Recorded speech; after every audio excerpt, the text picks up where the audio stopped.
Before you can become spiritual, you have to become fully human. You can be lost in cosmic bliss, but you're still responsible for remembering your postal code.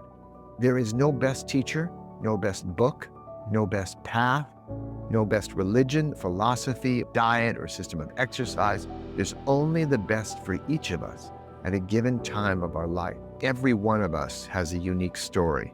It's our treasure because there's not a single story on the planet like yours or mine. I call myself a peaceful warrior because the most important battles we fight are on the inside. And we each have to blaze our own trail. He said, Danny, just stop thinking and jump. And I realized, Hey, it's Scott Brandon Hoffman, and welcome to the Conscious Late Night Show, the mostly conscious late night show. And we're in for a super treat today. We have the peaceful warrior himself in the green room waiting, and I'm super excited to share him with you. Hey, Dan, how are you, brother? hey, Scott, really good to be here with you. I'm so happy to have you. You were one of the top 3 to 5 books that I started my journey with, The Way of the Peaceful Warrior. And I would love to hear a little bit, not like, the story that everyone asks you necessarily, like really going back into what created Dan Millman, what created that identity, that character, the transformation of where you started in childhood and through high school and things like that. Just kind of walk us through that journey that brought you from being born on the planet and living your life and turning into The Way of the Peaceful Warrior and having that be such a beautiful runaway hit book, and then all the things that happened after that. And we'll jump into each part of the journey. Sure. Happy to do so. Let me start by providing a context. To me, every one of us has a unique story. It's our treasure because there's not a single story on the planet like yours or mine or any of your viewers or listeners. Not a single one like it. So each one is unique.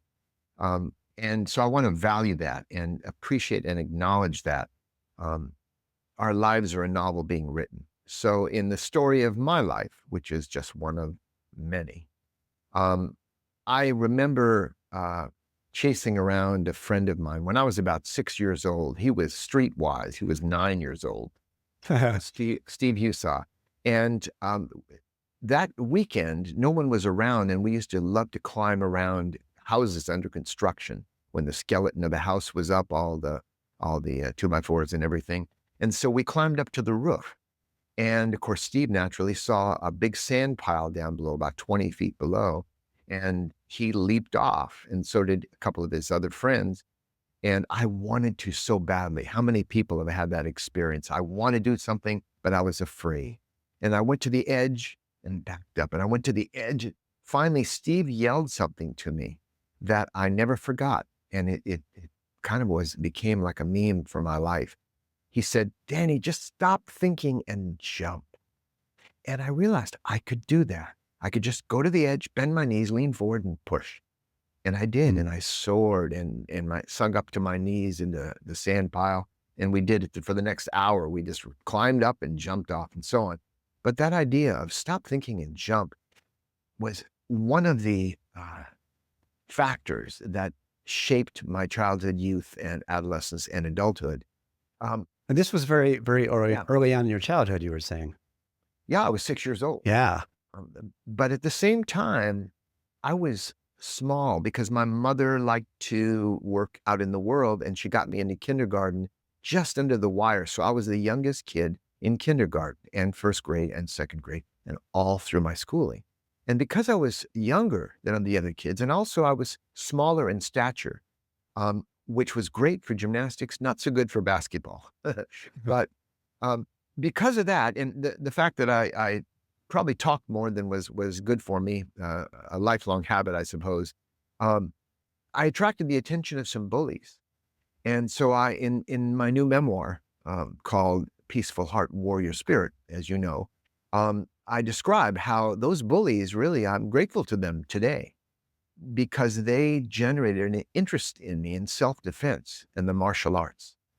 And so I began to take martial arts, and that began my entry into the warrior's way, Budo, the code, the samurai, and all that. So I took many different martial arts, and that, again, was another factor. And then I discovered the trampoline one day at an old summer camp, And it was literally like I was born again. I love There was it. something about it I loved. I guess I always had this innate desire to ascend, to rise above, to transcend. And that took its shape in loving Peter Pan and Superman because they could fly. And so I wanted to rise above or to transcend. And that also led me to this interest in the trampoline. Now, who knew that one loving jumping up and down on the trampoline, which so many people do in their backyards today, uh, on small or large trampolines, who knew that would lead to a scholarship to UC Berkeley in California and coaching at Stanford University Mhm. and all that followed? But that was the beginning. My athletic training in gymnastics, acrobatics, and martial arts formed the foundation of spiritual practice. Do you think that this was definitely part of your soul alignment and your soul just kind of pulling you forward? Because it doesn't sound like you had like a plan in place, or like I'm going to this college, or I'm going to be a trampoline champion, world champion. It sounds like, because I'm so fascinated and so focused in my own life right now about hearing the stories and creating that in my own life and for the people that are watching, is like, how do you let go of these other things? I know we're getting a little early on that. We'll come to that a little bit later, but just I love seeing that you're literally just kind of following those soul sparks and you're like, oh, it made me feel alive. I feel like I was, I came into myself. So do you feel like that was a big part of it? That'd be a great book title, Soul Sparks. Yeah, I like that. I like the phrase. I like the Yeah. phrase. Yeah. Yes, my life really looking back, and I've had a chance to look back on my life. I'm 76 years old. Yeah. I love it. Look More amazing. life to look back on than forward to. Uh, but I still do handstands and so on. I still stay active. In any case, Yeah. I was going to um, ask you about those handstands. I love watching you do those. Amazing. we can get into that if you want. Okay. But Yeah. the thing is, my life looking back has been more like improvisational comedy than planning. I love it. I know there's so many methods today. Strategize your way to success and all that. And step one, step two, and role model other people and all that stuff. But we don't often leave a trail of breadcrumbs. We each have to blaze our own trails. This is what I experienced. So I Mhm. just followed my heart, as you say, soul sparks, and I followed my interests. And it led me. I was kind of a sea, out it's lost it in space for some time. I just knew I had this interest, this innate interest in self-improvement. It started out really as I love to improve myself. I learned not only sleight of hand, ventriloquism, acrobatics, martial arts, speed reading, speed mathematics. I love to study and learn and improve. But one day, Scott, I came to the realization that no matter how much I improved myself, only one person benefited. But if I could somehow help improve the lives of other people, that was exciting to me. Now, I had no idea then how that might take shape. I just knew it was an appeal. And I guess that was my call to being a teacher. And I think that calling, that commitment to share whatever I learned, not just learn it for myself, I think that was what opened me up to discovering the four primary mentors um, and with whom I studied and trained for 20 years, one Yeah. after the next, that I describe in the new book. Right. Did you have any, because it sounds so smooth, and I can definitely tell you one thing I love right off the bat. I love that you said your life is like improv comedy versus versus a strategic, the way all these other teachers and mentors teach a lot. Because I've been in that world for a long time myself. And one of my biggest complaints is because of who I am in my own soul, I'm like, they're giving everyone the same cookie cutter formulas. And I'm like, and I get it in the head. I'm like, oh, that sounds great. That's a great way to build a business and a great way to make money and all these different things.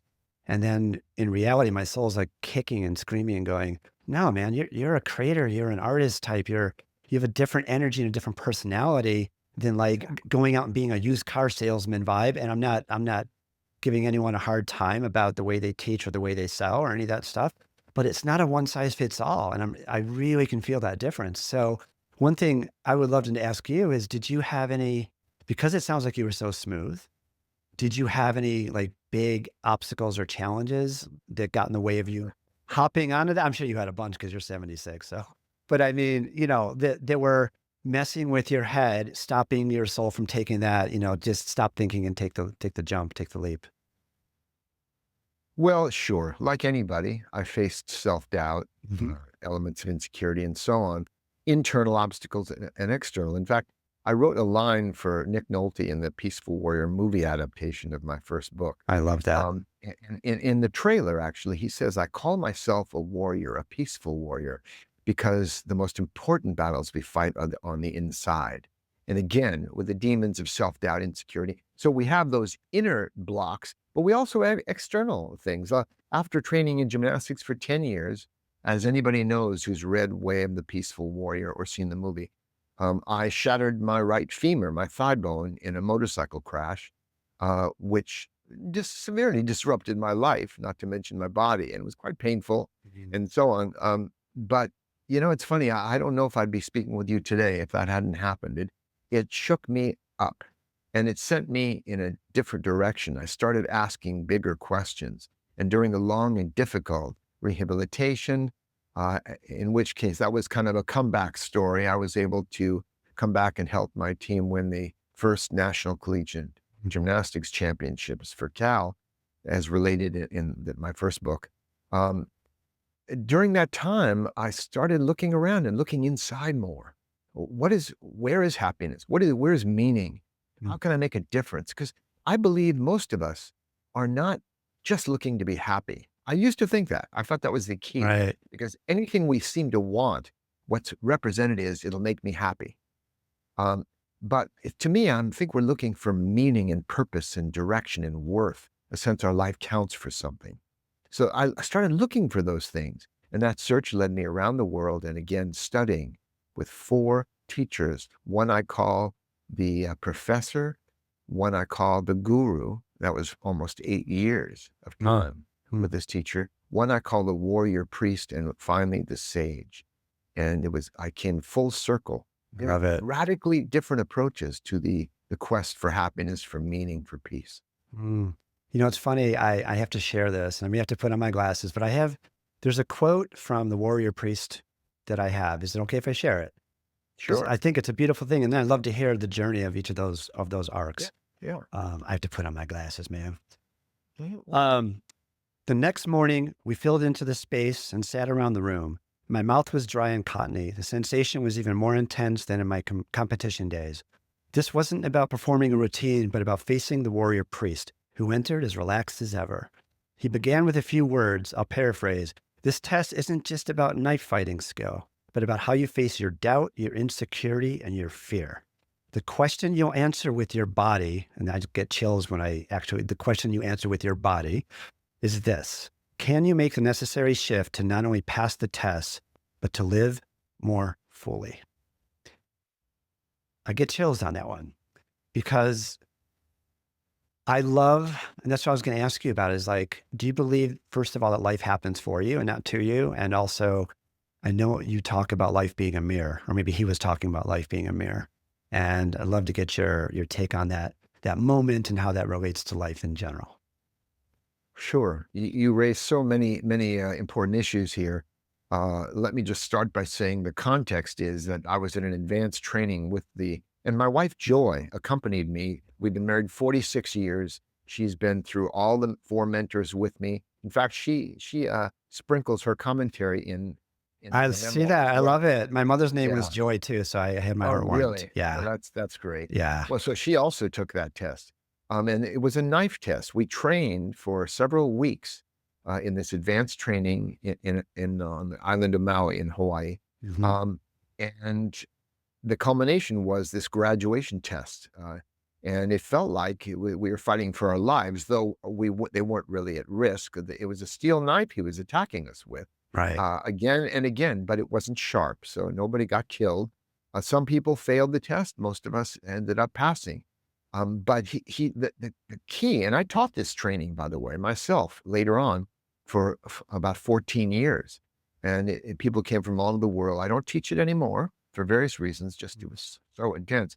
Um, but this was a metaphor of life. It wasn't just about knife fighting. And I learned this years before when I taught gymnastics. I asked the athletes at Stanford, and I coached an elite team with the top US Olympian, for example. Um, I said, don't dedicate your life to your sport, dedicate your sport to your life. Mm. Use gymnastics or martial arts or the knife fighting as a way, a path to learn about yourself and to grow and to make fundamental shifts in your life. And it was so powerful, the pressure of this test. Our mouths got dry, everything was on the line. And it was a real challenge. It wasn't a make-believe challenge. And we had to make a shift to flow with life. There were so many things the body had to do properly, the breathing, the relaxation, um, coming through under pressure, all that. So that's why the quote you read, and by the way, the warrior priest would be quite pleased, I'm sure, to hear you say that you got chills because his Yeah. life was all about giving people the chills. Oh, really? I love it. I love it. Yes. Yeah. Yeah. Yeah, it's beautiful. So I think because they're laid out in the book, and then obviously there's a whole bunch of words and chapters within each one of Oh, yeah. those teachers. But I would love if you would like to take us on a little bit of what was each one of the teachers, each one of the four teachers, and also what you think the biggest takeaway was for you out of each of them, like the biggest life lesson you got, or how it affected your life and how you still Sure. utilize it. Yeah. Sure. By the way, just stepping back for a moment, you talked about some people teach a cookie cutter approach, Yep. to life, a strategy. Yep. And one of the fundamental things I learned from all the mentors after my time with all of them, and they had very different kind of teachings, but all, as Bruce Lee used to say, different fingers pointing at the moon. Yeah. Um, Love that. it's one of the fundamental tenets that I teach in this approach to living, I call the Peaceful Warrior's Way, is that there is no best teacher, no best book, no best path, no best religion or philosophy or diet or system of exercise. There's only the best for each of us at a given time of our life. Amen Life to is an that. experiment. We have to find out what works best for Amen. us. Amen. I Okay. love that. I love that. I was just gonna just bounce off that. I Yeah. really took me a while to figure that out too, because like when I first one of my first teachers, I think it was Stuart Wilde. You probably remember him from back in Yeah. the day. Sure. My Wild, very wild man. my very first teacher, and I was like, that was an interesting first teacher to have live in person. Jumping off cliffs and all kinds of crazy things, walking on fire, and it was a beautiful experience. And then from there, I went to a Native American, Mescalero Apache, and I just thought, wow, she's just giving me, oh, this is amazing. This is everything. And then about the 7 or 8 year mark, I was like, I'm not getting it. I'm not feeling it anymore.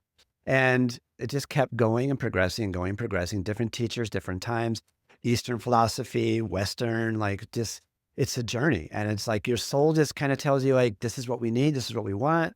And then all of a sudden it's like, I'm kind of bored with that right now. I'm past that. I'm not really, that's not where I'm at anymore. And it's a beautiful journey. So I love that you're sharing that. Oh, well, then I think you can relate it. A very quick story. Someone Yeah. came up to me after a seminar once and said, Dan, I mean, I find what you're saying really interesting, but it seems to disagree with what my Native American elder, taught me. Ah, And I turned to them and I said, oh, don't trust your Native American elder and don't trust me. I reminded them something the warrior priest used to tell me. I said, I'm not here for you to trust me. I'm here to help you trust yourself. oh, We that have to, again, powerful, find out, respect our own process. powerful. One of the big problems with people today, young people too, who are on social media all the time and seeing their friends showing their best self on Instagram. Highlight and, reels, baby. yeah, Yeah. isn't my life fantastic? Right. That Yeah, kind of thing. sure. Yeah. And a lot of young people are depressed today I know. because the major mistake we make is to compare ourselves to other people. Yes. And as soon as we do that, it's a profound disrespect for ourselves. Because as soon as we compare ourselves to someone, we're either going to feel superior or inferior. And, when I was teaching gymnastics, I discovered that some people learned, say, a somersault quicker than others. But I also discovered that those who took longer to learn it often learned it better than those who learned it faster. Mm. So we need to respect our own way of learning and our own way of living, and not even to compare ourselves to our younger self. How many times have you heard people say, well, I used to do this and I used to be able to do that. In my life, I was so high back then, but I Yeah. just can't seem to recapture it. We're living our life now. That's what Right. we need to respect. Our process, our path, ourself right now. It's like, What? what have you done for me lately? I remember Les Brown. Les Brown has a great quote. I mean, he's such a great orator, right? Yes. He has a great quote, if I can remember. It was something like, it's like, used to bees don't get no honey. And it's like living in the past. And I think one of the things that I love that you just said is, because I've been coaching people for over 20 years myself, and I'm kind of shifting into to a little more of the entertainment side, and so I can reach more people. But the big thing I always got into, and I'm like, I don't care what everybody else is doing. It doesn't matter what those coaches are giving you, these cookie cutter templates for your website or how to do this. It's like, I'm like, what does your soul want? Like, who are you? Like, what makes you feel alive? And I know that's such a common thought, but as Brendan Burchard says, common thought is not common practice. So Exactly. yeah, It really comes down to that, what works for you. yeah, And again, in your path, you can relate to these different metrics, why I was attracted to them and why I moved on. That's what I like to convey. It's a yeah. cautionary tale in a sense of the strength and possible liabilities of different approaches to the search, the quest. Sure, please. And that's why the subtitle of my book is The True Story of My Spiritual Quest. And so the first teacher I came across, I was already a professor at Oberlin College in Ohio. This was after coaching at Stanford. I moved on to Oberlin College. And while I was on the faculty, I got a grant to travel around the world. And the first stop I made was I traveled west to go to the mysterious East, of course. I went to California first from Ohio, where I called a friend and he said, Dan, I just did this incredible training. I highly recommend it if you can possibly fit it in. Drop everything and do this. Well, it was a 40-day training, 10 hours a day. And it just happened to come at the right time. It was starting in 2 days or 3 days. And I had an open ticket to fly around the world, a grant from the college to do research on psychophysical disciplines of various kinds. So that's when I came across the school created by the man I call the professor. Um, and all these teachers are real people I studied with, but the archetypal name I think is so appropriate because he was in the background. It wasn't all about him. It was about the school he created, a school for enlightenment. Mm. And we did, you name it, any kind of spiritual training, practice, exercise drawn from a global heritage, not just a yoga teacher or Indian or Chinese or Japanese, but a global heritage on the best practices, forms of meditation integrated with breathing and relaxation techniques, various forms of concentration, visualization, you name Amazing. it, I did it. And Sounds for 40 familiar. days, yeah, they were put together in such a way. It wasn't like one-stop shopping. It was like this conglomerate, this whole process. In fact, many of us have heard of the Enneagram, for example. Was a popular set of books, a method of self-analysis and understanding. And I didn't, today people have to open the book and take a questionnaire to determine what they call the personality type. But what I learned from Oscar Ichazo, the professor, was a way to look at people's faces in even lighting, a photograph, and determine one of 9 sensitive points in the personality, which determines unconscious strategies for life. So it was a quantum Wow. leap in self-knowledge. So that was just one of the many factors in this school. And so I did the 40-day training. Later, I did an advanced training. I had a Kensho experience, which is like a sudden awakening, and learned the characters of the psyche, and which accounts for contradiction in the human personality and all this stuff. Wow. So a lot of stuff, and I go into it a bit more depth, of Yeah, course. yeah. But I ended up moving on eventually because at the time I was married once before. I was married young, and my first wife and I managed to hang in there for 8 years. But um, I realized that all these spiritual practices, the inner work was just getting me better at doing inner work. But there was a firewall between that and everyday life. Ah, And it wasn't helping me be more mature in my relationship and so on. So I ended up somewhat disillusioned, even though with great gratitude to the professor, I moved on and I ended up discovering the guru. but before you drop on the guru, Sure. I'd love to just kind of like pull something out of there. So number one, what was your, I didn't quite know if I caught the biggest takeaway. I saw the experiences. And number two, oh, I had a great question and it's disappearing in my consciousness. It'll come Um, back, you know it. It will. yeah, it'll come back. If it's meant to be, it'll be meant to be. So, but yeah, But love to as hear far as the, the takeaway, yeah, yeah, yeah, it's not, I'm not gonna share a special technique I learned or some insight the right. professor said. No, what I'm gonna say is, my life has been a process of disillusion, of freeing Mm. from illusions. And so I experienced not only a leap in self-awareness and self-observation, that ability, the tools to do that. And there are many different systems and methods to do that.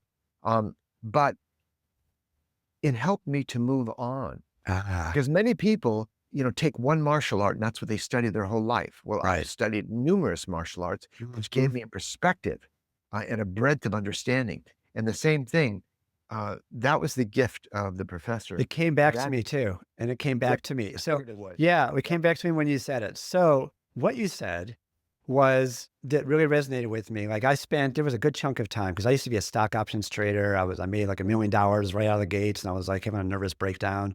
And then I woke up and I started doing all the spiritual and personal development things. And after there was like a time, it was almost like the pendulum swung, right? It was like from a time of completely extreme outer life, very external, very money focused and all that kind of thing, to the other side, which was like, I'm just going to sit around, chant and meditate all day and read spiritual books and take seminars and all that kind of thing.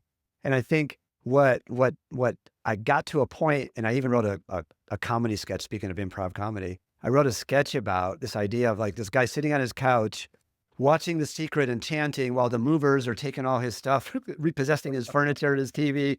I'm like, I got to this point, and I'm like, I'm spending literally, when I was working with my Native American teacher, I was literally spending 6, 7 hours a day doing rituals, not doing any work. It was all rituals and praying for the animal kingdom, the insect kingdom, and asking my pendulum what I should eat. It was like, there's so much comedy there too, in all this, on the spiritual quest that we do. So anyway, I didn't want to interrupt, but that's what came back. And I thought that was very, very, super powerful. What you were saying is like, so many people, it's like Michael Beckwith calls it spiritual constipation. Like we just keep taking it in and taking it in and taking it in. And if you're not practicing it and creating the life on the external by moving forward, you're going to hit a wall too. It's not just like all bliss 24/7 and they're going to come repossess your stuff. And exactly. That's a Yeah. beautiful perspective. We have a lot in common. I can see it. I Our think. quests, our searches. Yeah. Oh, Um, yeah, yeah. and in fact, one way I describe it is many of us are looking for the Western solution to happiness, Mm. typified by, say, Tony Robbins. It's unleash your power, success, achievement, Yep. amassing wealth and fame and all that stuff. We ask little kids today, what do you want to be when you grow up? A lot of them say, I want to be famous. Right. And they have no idea. And that's Instagram famous, baby. yeah, it's Or right. Hollywood. Yeah. Yeah, really. So the thing is, those of us who've achieved some success and achieved some money realize that's not the answer. So Yeah. what we tend to do, as you experienced, Yep. we tend to then turn away from the West and reject things of the ego and all that. And we Mm. turn to the Eastern solution to happiness, which of course is the belief that all our answers lie inside. It's more introspective and it's more internalized. So we do start doing a lot of spiritual practices, prayers, visualizations, rituals, and so on. Um, and to me, the ultimate approach is both the best in East and West. It's like you can't be a divided person and just do half. It feels like Either yin the yang a West, little bit, right? It's like yin yang and exactly. like It the divine represents both masculine, divine feminine. It's like perfect. one's in, one's out, one's in, one's out. But Yeah. without one of them, you're in trouble. It represents completion. Yeah. The guru, who was my second mentor, used to say, before you can become spiritual, you have to become fully human. What does it mean to do that? You Well, that's what I started learning. And I lived in the company of the guru for almost 8 years with joy. We lived in a community household and we followed a way of life. We studied his teachings. We went to the sanctuary every weekend and did service work there and then sat with him.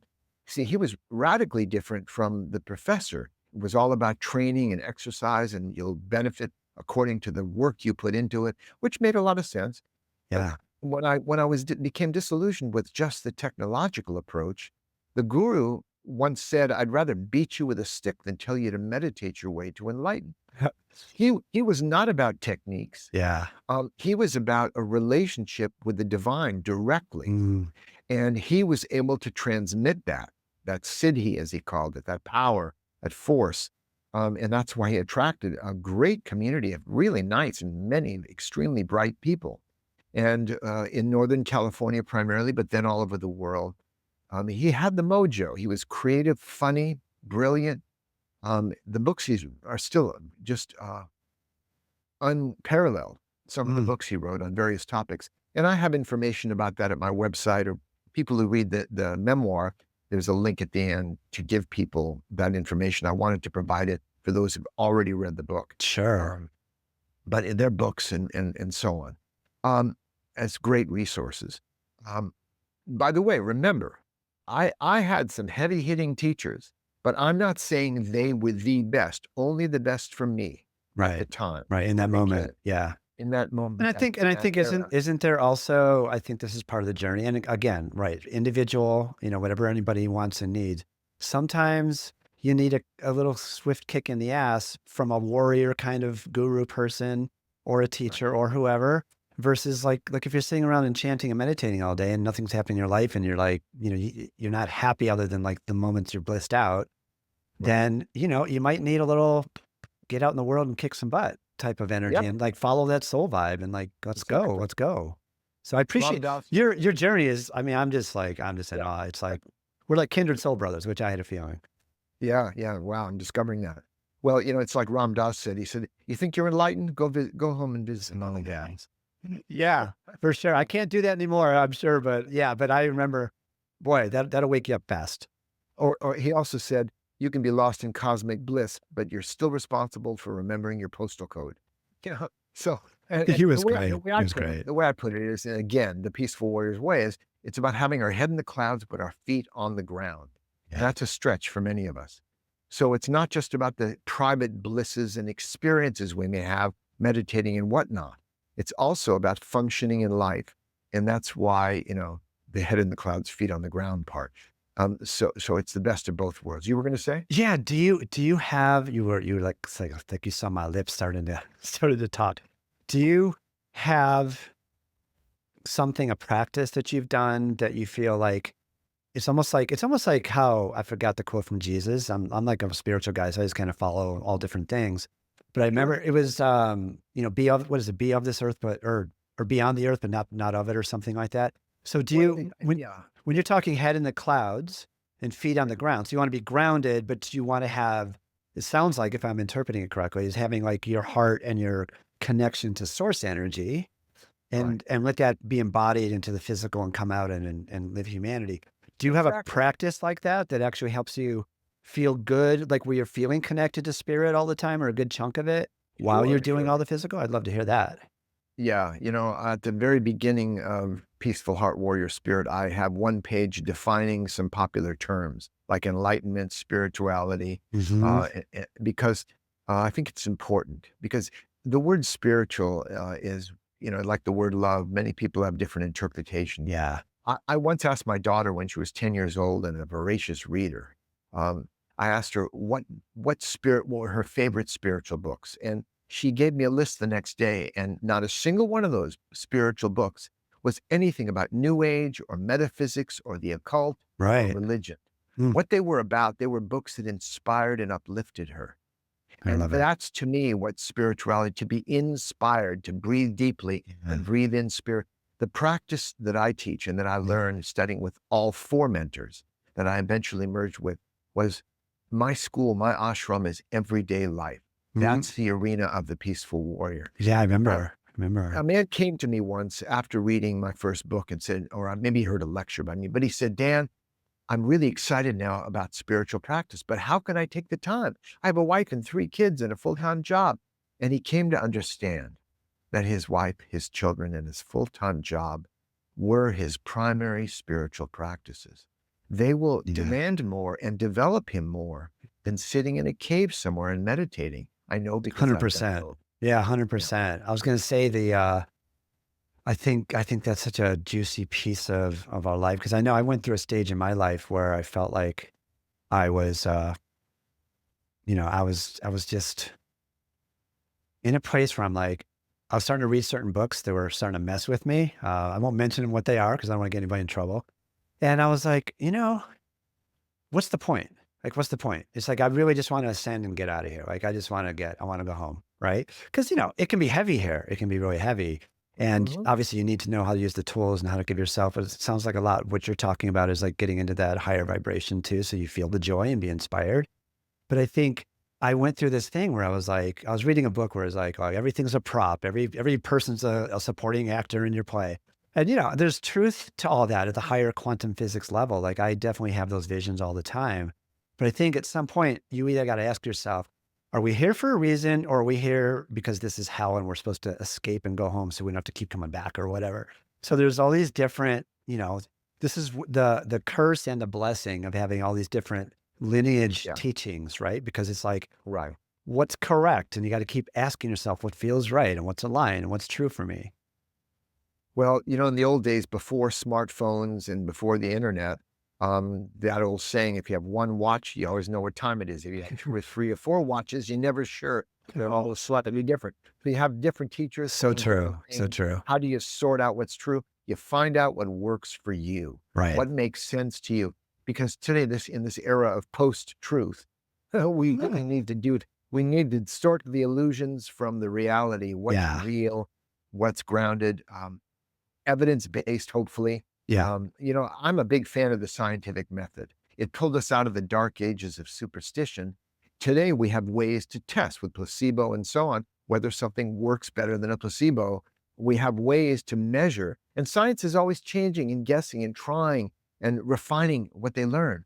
But it's a good method for getting in touch with reality. Those of Yeah. us who are out of touch with reality to a degree, aren't fully sane. Those of us who are in touch with the reality of this moment unfolding, Mm. then we are sane and we are grounded and we're able to relate to life in a more effective way. Yeah. So and that was one of the takeaways. I mean, I learned so much from the guru, but he also had his own human flaws. Of One course. of the, one of the repeated themes in the new memoir is that every teacher, no matter how powerful or wise, every teacher is human and every human has flaws or foibles. We Yes. don't want to Yes. put them up on a pedestal or try to see them as the perfect master and everything they do is perfect. Yeah. Some of the things the guru did weren't so perfect. No. And because of that, I eventually moved on to the warrior priest. Here it comes, baby.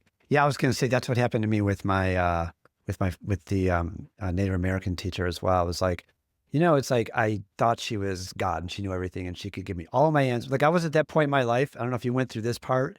I was looking for people to fix me that like, oh, they have the power, they have the abilities. They can look on my forehead and see a symbol and tell me what my life purpose is and all these different things. And maybe there are some people that can do that, but that's what this teacher kind of had all that going on. But it was at the same time, it was a beautiful experience because it really opened me up because we were doing like the twin hearts meditation with the heart and the crown. And my clairvoyance opened up like crazy and my intuitive skills. And that's kind of what started the whole thing, which actually even started from music back when I was a kid. I just didn't know that I actually had that ability. So yeah, none of them, that's the thing. It's like they all put their pants on, they all poop, and they're still in human form, no matter how enlightened they are. Exactly. So I'm with Exactly. you, my friend. By the way, I can tell you your life purpose, but that's another topic. Wait, that I read that book a long time ago, and I need to go back to it. Wait, was that the numbers? It was the numbers or That's the something, wasn't life it? you were born to live. There's actually a life purpose app now. People can go on to lifepurposeapp.com I'm gonna write and, that down. and access all that information that's in the book at their Okay. fingertips. Yeah. Because I know I did one book that was called, I read one book. It was the same thing. It was like one chapter dedicated to your thing. And I think it was astrology for the soul. I forgot the woman's name and it was about the North nodes. And they literally like take your birthday and your year as opposed to like just your birthday and that thing. And it shows you all like, this is what you need to get over and this is what you need to step into. And like, this is all stuff of what like what you appreciate, what you're trying to hang on to, and what's not working for you. And again, if you believe in lifetimes or that kind of thing, it's up to everybody else. Sure. But the stuff that was in that book, and even like human design, like all these little things, they're very interesting, but they can also drive you crazy again because it's like, oh, now I'm thinking that's my blueprint, that's my template. So this is why I do comedy too. Like the music is the soul, and the comedy is like I gotta like blow the volcano because, like you said, like too many watches, too many cooks in the kitchen, right? Well, yeah, exactly. Well, that's why we have to get different viewpoints and sort out what works for us. But if you like spiritual comedy, have you heard of Swami Beyond Ananda? Of course, yeah, Yeah, yeah. Steve Behrman, he's an old buddy of mine from way back. Is he And okay? he said he's getting angry at his higher self because it's always getting high without him. I love it. Yeah, And he talks about fighting truth decay with mental flaw. yeah, yeah, yeah. He's got his one-liners for sure. He does, like Yeah, a master punster. yeah, Um, and anyway, so we have to keep a cosmic sense of humor about the whole one world hundred and percent. ourselves Especially now. as well. Especially now. Yeah, Especially right now. yeah, yeah. Have to remember the big picture, step back, and the Earth is going to do fine. The Earth's going to be The fine. Earth is always Humanity, fine. Yeah, maybe not, as George Carlin used to say. Humanity, we may not be here, but right, right. the Earth will recover. But hopefully, we will. The 11th hour, humans seems to rise to the occasion when they finally get the point. Yeah, right. And So that's why does it take? Why are most humans? Why does it take them literally to be backed into a wall before they make a change? Is it just because is it just human nature to be so complacent and comfort and no, it's. Remember when the guru said you have to become fully human. Very few of us have reached that phase, much less the spiritual phase. yeah, There are people going around who can't even function well, but they can talk about the chakras and the different meditations and all that metaphysical stuff. But it's like, can speaking they my function language, well? speaking my Well, language, bro. that eventually, after the warrior priest, I met the sage, and he brought me back to earth Yeah, and laws of reality and how to focus on what we can control, which is what we do from moment to moment. That's what shapes our lives more than yeah, anything, yeah. more than motivation, more than our thoughts, more than our feelings. They all are part of the picture. But what we have most control over is how we move our arms and legs and our mouth, what we say and do. And that will determine and shape our lives, whether or not we're feeling confident or powerful or up to it. Um, many of us have taken out the trash when we weren't motivated to do it because it needed to be done. Right. So in that way, we can accomplish anything, really. Yeah. It's almost like there's a line out there. I forgot. There's so many lines in my head floating around. But it's like that idea of, the cliche of live in the moment. Like and like you say, some of the people, God bless them, everyone's on their own evolutionary path and their own wake up calls in their own time.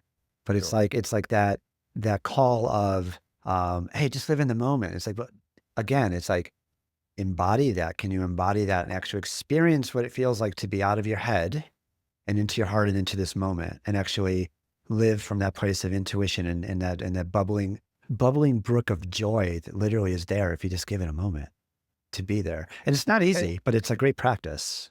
yeah, Joseph Campbell once said, we're here to learn to go with joy among the sorrows of the world. Mhm. Now, when you think about that, it may sound like a very strange quote. How can you go with joy among the sorrows of the world, the shootings and the deaths? Uh, Yeah. how how does walking around with a long face and moping around help anybody? We have to grasp life and the precious nature of it. At my website, I have a couple of online courses. One of them is a 4-minute workout, and one of them is a 4-minute meditation. And it's a peaceful warrior's meditation on the process of dying, Mm. because I've found no way more powerful than doing this little 4-minute meditation, which I've done just about every day for Wow. 20 years almost. Um, this meditation helps us like nothing else to appreciate the precious nature and the ephemeral nature of our lives and our Right. gifts here. Yeah. And it's easy to talk it up and say, be grateful for life and look how many things you have. But to really appreciate, we tend to take things for granted. We do. I tell people, if you can wake up tomorrow and you had the power of flight, you can literally soar up in the air, fly over buildings, uh, people, I say, how would you feel? And many people go, I'd be ecstatic. I'd be excited. I'd be thrilled. And I say, yeah, but how long do you think that would last? I'll bet in a month, it's like, I wish I could fly faster. I'm late to or now everybody's doing it. Now they've been in the sky. That's right. They've got a better highlight reel flying on Instagram than I do. Exactly.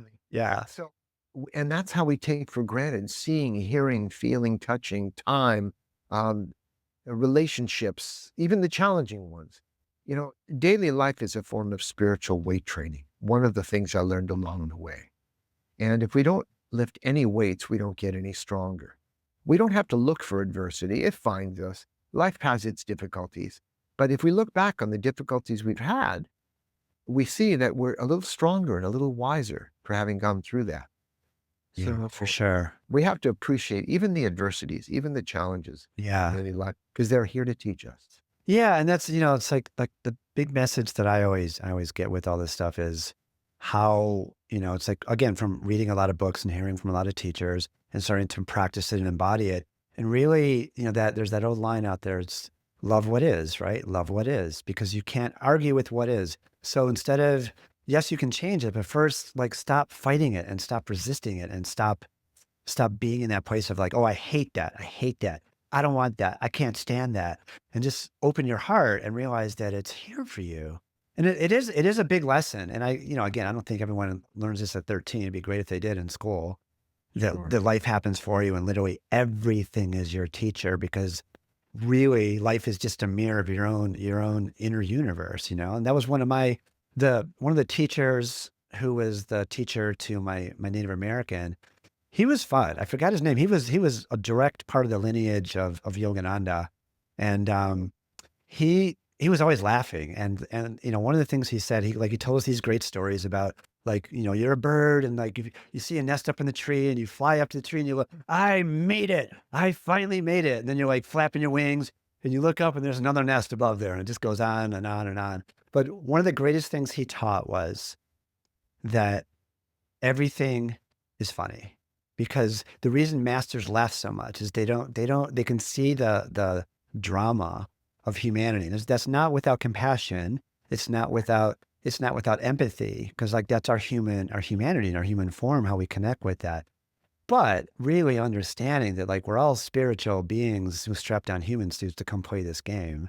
And if you can really see that, somewhere underneath it, it takes away some of the storytelling and the traumas and it's just like, oh, I'm just going to be caught up in all this mess. Yeah, one way to look at it is many of us spend most of our time, as we should, in the conventional world, Yeah. and pretty much ignoring the transcendent possibilities. There's a Serbian proverb: two men looked out of prison bars. One saw mud, the other saw stars. Mm, And both mud and stars exist. We don't want to ignore or deny the mud, or we end up stepping in it. But right. we also we have to remember the stars.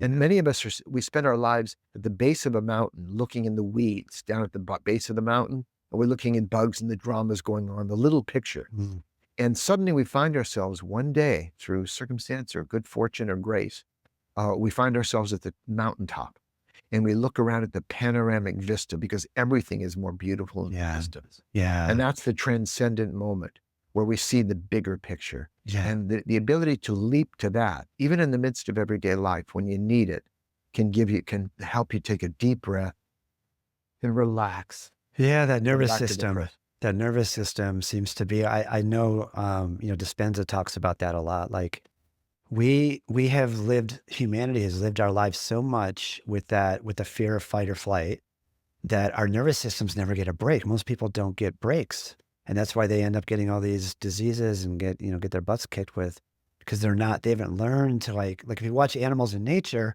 the gazelle gets chased by a lion, shakes it off and starts drinking water and hanging out and, playing with his babies. And, ducks do that when they have fights. So nature seems inherent to know how to shake it off and just, that's it. Okay, that moment's over. Now I'm back in my source. Whereas we carry it with us because we live in our heads and we live in our minds, and it's just like over and over and the same stories and habits.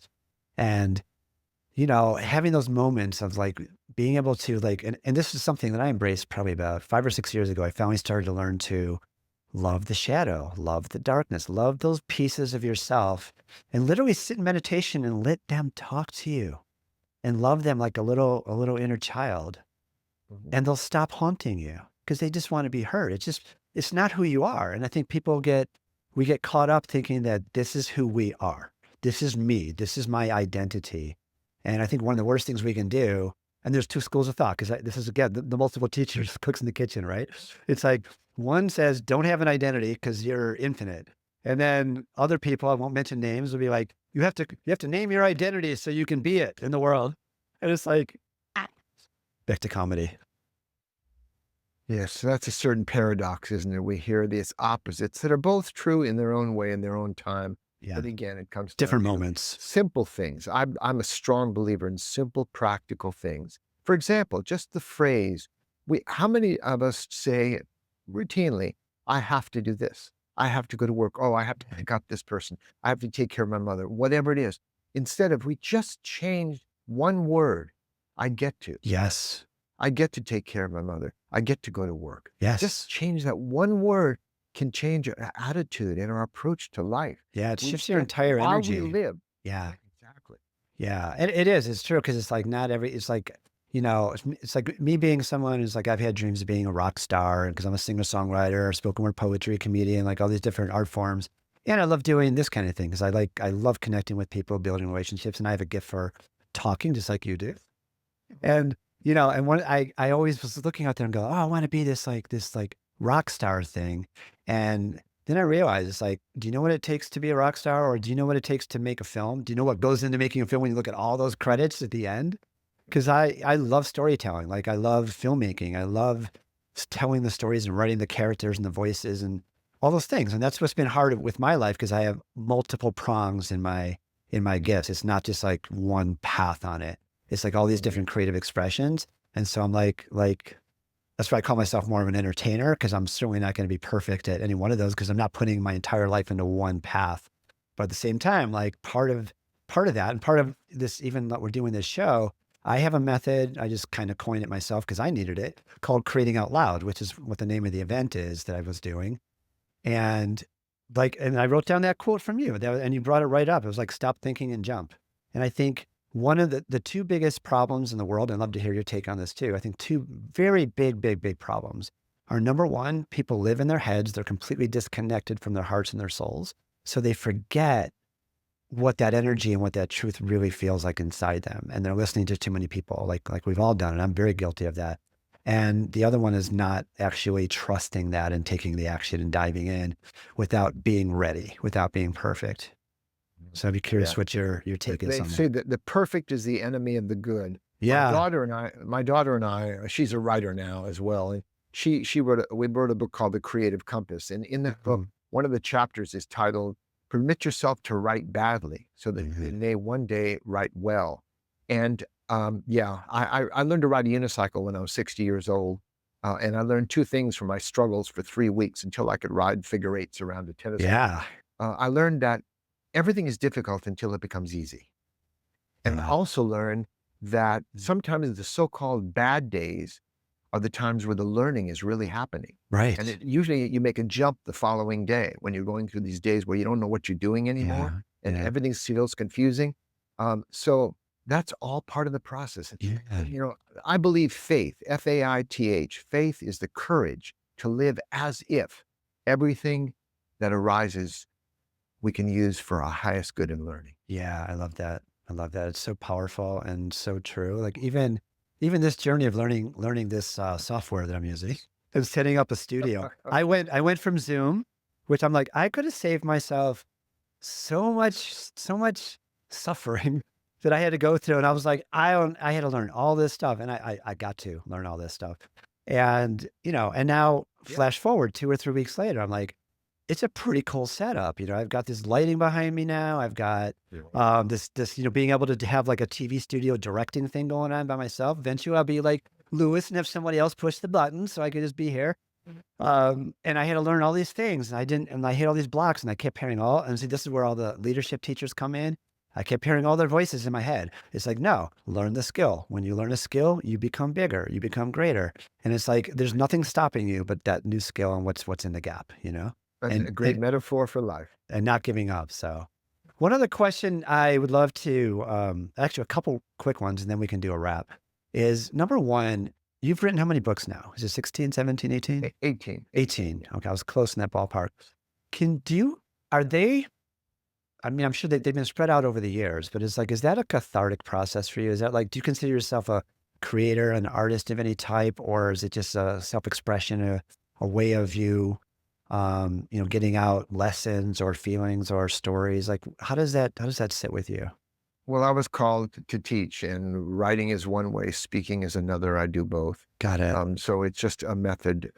Yeah, the choreographer George Balanchine used to say, "I'm not looking for people who want to dance. I'm looking for people who need to dance." And Mm, some people need to write. I don't. I write. It's very difficult to write properly and write well and rewrite and rewrite and rewrite. Uh, it's just something I do. You know, for your listeners out there who like writing and expressing themselves, someone once said, "I cannot write a book commensurate to Shakespeare, but I can write a book by me." beautiful. And that's something that I really wanted to touch on because that's my biggest, this is part of my dharma because I was someone who was born, again, you look back at your childhood, right? Piano at 5, no one, no lessons, nobody shoved me there, just playing it. And there was a picture that my mom, that I saved, like one of the few pictures I have left, where I'm sitting at the piano, topless with my little 5-year-old belly. And on the bottom it says Scott with his love. And it was like my mom saw it right away, and it was in our family.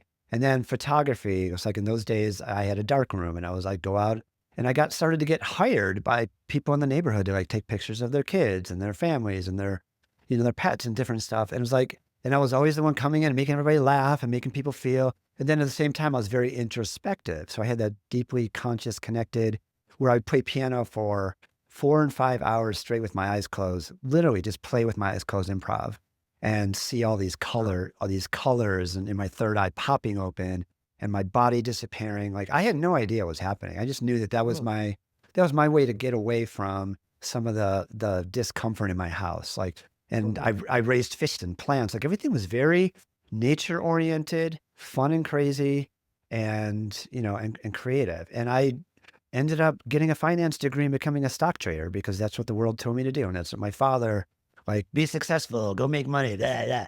And, and then I had to go through 25, 30 years to finally get to this level, and and I know it's great. I'm sure it'll help a lot of people because I have a lot of empathy and compassion now for the pain and suffering I went through by not being on path. And so putting that back to you, I think this idea of how do we get people to trust that part of themselves, to step into their voice and give themselves permission to express, to align to their own souls, and to try and let this other nonsense go that runs people's lives. Because I think that's such a part of human suffering is being disconnected from our own expression, our highest joy, and our dharma, if you will. well, there's the presumption that somehow we're broken or limited or blocked. Right. People come up to me, well, Dan, I'm doing pretty well, but I want to reach my highest potential. I want to do Right. 100%. I sometimes ask them, how do you know you didn't reach your highest potential yet? Right. How do you track it? How do you Yeah. track it? Yeah. How about just living your life and trusting that process and Yeah. following your heart? I mean, really, that's all anybody can say. There's a great quote, says God invented men and women because God loves stories. You described some of your story today in my new book. I describe my story. And we each have that story, that precious story that is still unfolding, still a novel being written. You never know what the next chapter is going to be. It's Yeah. not a lot of intermediate steps to motivate ourselves to somehow break through. We just ask ourselves, what is my purpose? Purpose has been a central part of my teachings. The life you were born to live, the 4 purposes of life, living on purpose. It's been essential because I believe we're hardwired goal seekers. And if we just ask ourselves, what is my purpose in this moment? Live purposefully and then go and do it step by step. I recommend to people dream big, but start small. Yeah. Hit Yeah. the dots. What do you think holds people back? Because I know there's so many different levels, right? And there's so many layers we could go into, which we don't need Oh, to, but like the psychological layers. Some people are massively successful because they're still searching for love, right? So that's their way of getting love because they were ignored as a kid. Some people are the opposite. They'll go completely hide out and just be a lone wolf and be depressed and that kind of thing. And then there's all the in betweens. What I've noticed in my work is there's a lot of people that have great intentions and have great callings and have great vision. But like so many humans, it's not even just in my work, it's in the world. So many humans have something that's in the way. And like you say, one of the things I got to a point in my life where I was like, self-help after, after doing it, like it's like I call it self-help hell sometimes as a little cosmic joke. Because so many times in my early years, it was like I felt like there was a presupposition that you're broken and you need to be fixed, right, like you right. said. And I'm like, no, you just need to let go of all these different layers that we've accumulated through the stories and the people around us and society and the darkness and so much stuff. Really, it's not hard work, but it's what's the word? Simple but not easy kind of thing. Um, Barbara Rasp once wrote, the lesson is simple, the student is complicated. yeah, because we love Well, complexity. Why? yeah, It's the human yeah, brain. exactly. Yeah. So A yeah. young man came up to me once after a seminar and said, Dan, I understand you do personal consultations with people sometimes, but you must charge a lot of money for your service. What can you tell a poor college student for $1? So he gave me his dollar, and I told him 6 words that could change his life and can guide anybody's life. And it's really a helpful approach. It's here and now, breathe and relax. Ah, that's a great place to ah. Can I sit with you for a second on that? Sure. That's could you repeat those 6 words? I think that's powerful. Here and now, Hmm. breathe and relax. That isn't that really amazing? Absolutely amazing. Well, my friend, this has been a real beautiful, pleasant, amazing, awesome surprise. Not For me surprise, too. a ride. Very Like pleasant. feel like I met a long lost soul brother. Okay. And I want to just take a moment just to acknowledge you and say how much I appreciate you. Like I said, you were one of the Thank first teachers in my life, and now I hope I can call you a friend. And I love the biggest part of what I love, which I said in the beginning, is I love how you embody so deeply the spiritual, head in the clouds, feet on the earth. You do that so well, and you show up so consistently. And 76 years old, you look amazing. We need to do a podcast on that. I'm 62 myself, so I'm no spring chicken either, but it's like, and I get it all the time too. It's like, damn, you got a lot of energy for 62 and all the things. And I just want to say I appreciate you. I feel like you're a brother on the path and you've been thank you, sir. someone who really lit up the way for me. Where can people find you? Where's the best place to? Sure. The easiest place to learn about my work and a free life purpose calculator and things like that Yeah, is at peacefulwarrior.com. perfect. Perfect. So last question I want to ask you is, what one piece of wisdom, I know that's so hard for a guy who's like Les Brown, who has like an encyclopedia of wisdom and quotes. What is one great piece of wisdom that you would give people for how they can free themselves to be themselves, to really let their light shine and be who they are? To realize they're already free. Oh, brother, I have to tie a bow on that. Thank you so much. Make sure you get Dan's newest book, Peaceful Heart, Warrior Spirit. You can get that at all the amazing bookstores, Amazon, and other places online. I'm really happy we connected. I'm glad you came on the show. I'm sure we'll have you back and we'll be in touch. And now I can't remember the 6 words. Dan, can you still talk? Are you here? Yes. Yeah. What are the six Here, words?